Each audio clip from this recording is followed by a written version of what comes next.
Hey everyone, so today we're going to tackle a topic that a lot of us think we know, Buddhism.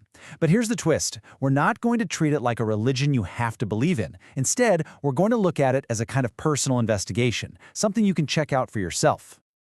Okay, let's just jump right in with a challenge. If I asked you to describe Buddhism in one single sentence, what would you say? Go on, think about it for a sec. That one little question, it opens up a whole can of worms, all these common assumptions. And that's exactly what we're going to unpack today. All right, so to really get what this path is all about, we've got to first clear the deck of what it isn't. And you know what? That starts with the word Buddhism itself. So get this, the word Buddhism didn't even exist back when the teaching started. It's actually a much, much later invention. Western scholars came up with it centuries later, basically to create a tidy little label for their encyclopedias, a way to put it in a box. So if it's not really an ism, then what is it? A lot of people's first thought is, oh, it's about being a good person. Doing good, avoiding evil, being compassionate. And yeah, that's definitely in there. But is that what makes it unique? I mean, think about it. You don't need to follow any specific tradition to be a kind person, right? The whole idea of doing good and feeling bad when you do something wrong, that's just a universal human thing. It's in every culture, everywhere. So that can't be the core defining feature we're looking for.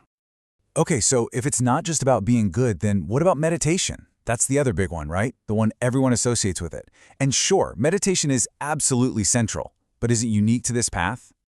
And here's the thing, pretty much every spiritual tradition on earth has some form of meditation. So this leads us to a really key point. Things like being a good person and meditating, while super important, are more like byproducts. They're not the core teaching itself. They're awesome, but you find them everywhere. So what makes this whole thing truly different? Okay, that question brings us right to the heart of it all. The core principle. You could call it the art of seeing. And the best place to start is with the title of the founder himself, the Buddha. When people would ask the founder who he was, his answer was really interesting. He didn't say, I'm a god or I'm a prophet. He didn't claim to be a savior. He just said he was Buddha. And that's not a name, it's a title from ancient Sanskrit that just means the awakened one. Awake. That one little word leads us to the absolute biggest question. If he was awake, what did he wake up to? What did he see that the rest of us who are kind of sleepwalking through our lives, what do we miss? And the answer is the bedrock for this entire practice. It's about seeing things as they truly are. So right away, you see it's not a belief system you're supposed to just accept. It's a practical, hands-on method for seeing reality, especially the reality of your own mind, clearly, without the usual filters. Okay, so how do we actually do that? How do we learn to see things as they really are? Well, the teaching says we should start with the one thing we're most obsessed with, and honestly, most confused about, ourselves. And the first place to look is our own body. Just think about this for a second. When you were born, you weighed what? Maybe 3.5 kilograms? Now look at your weight today. Where did all that extra stuff come from? It came from everything you've ever eaten, drank, and breathed. Everything you consumed from the outside. We've literally built this body by borrowing from the world around us, and then we slap a label on it and call it a permanent me. And it's not just some old philosophy. Modern science totally backs this up. Right now, as you're listening to this, about 1 million of yourselves are dying and being replaced every single second.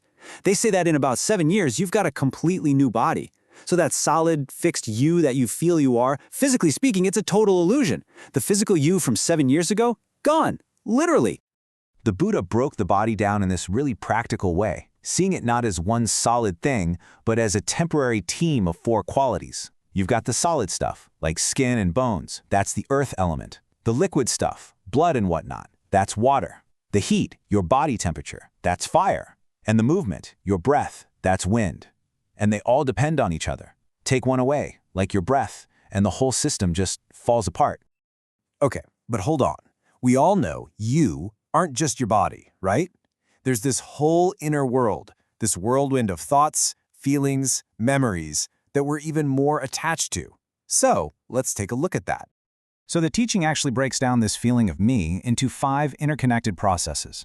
They're often called the 5 aggregates, which just means heaps or bundles. Think of it like this. You have 5 streams of experience flowing together, and when they do, they create this powerful illusion of a single, solid self. We already looked at the first one, the body. Now let's check out the other 4. feeling, perception, our thoughts, and consciousness itself. You know what? Let's do a little experiment right now with that second bundle, feeling. Super simple. Okay, if you slap your hand, a feeling of pain shows up, right? But think about it. Before you slapped it, was that pain just hiding in there, waiting? Of course not. And now, as a few moments pass, what happens? The feeling fades. It goes away. You can't order it to stay, and you can't command it to come back. It only appears when the conditions are right, and it vanishes when they're gone. The feeling was never really yours in the first place. And getting that simple truth that our entire experience is just based on conditions is a total game changer.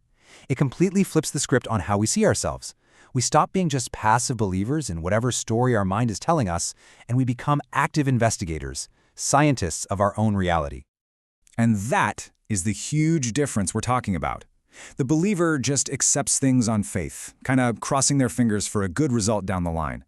But the investigator, well, the investigator is like a scientist. They test the idea for themselves, using their own direct experience as the lab. They want to see the truth right here, right now. To really drive home the danger of just living on blind belief, the Buddha used this really stark analogy. He said, the chances of finding real, lasting happiness just by hoping for it, it's like the two horns on a cow. Super rare. But the chances of experiencing suffering because you're not looking at how your own mind works, that's like all the millions of hairs on that same cow's body. The odds are just not in your favor if you don't investigate. So when you boil it all down, this whole path isn't about stacking up good deeds and hoping for some reward later on. It's about training your mind to see the raw, unfiltered mechanics of your own experience. It's about understanding for yourself how stress and suffering pop up and how they fade away, right here, in this very moment. And this entire line of investigation, it leaves us staring at the ultimate question, doesn't it? If this body isn't really me, and if these thoughts and feelings that come and go aren't really mine, then who or what are you? And that's not a question with an answer you're supposed to believe. It's a question you're meant to live with and explore for yourself.